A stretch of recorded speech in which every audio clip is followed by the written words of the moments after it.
Doing a privacy change for 350 million users is a really, it's not the type of thing that a lot of companies would do. We decided that these would be the social norms now, and we just went for it. Google is effectively a $500 a year service because that's the value of the data that you're providing. If they use 10% of that data, they're going to be the most valuable company ever.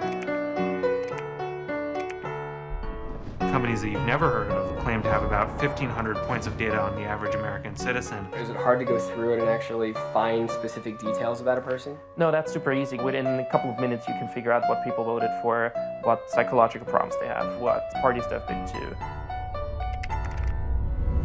They're saying it's because I agreed to the latest terms and conditions on iTunes. No one has read the terms and conditions. No one in the world.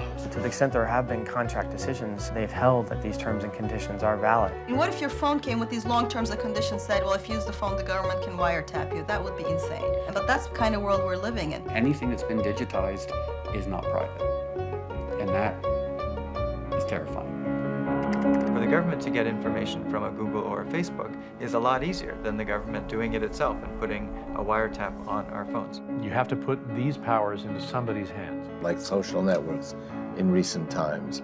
If you have something that you don't want anyone to know, maybe you shouldn't be doing it in the first place. Well, that's always what scared me, was if there's some sort of automated system that just red flags you based on the search term. You can see that surveillance measures are being used to silence protests before they even happen.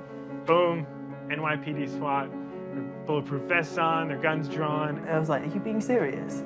Are you actually holding me because of a tweet? So we were locked away in Lewisham Police Station for 25 hours. All these powerful institutions, they're not subject to the same invasions of privacy as the rest of us are. So far, the population seems fine with it. If they weren't, they know who to call.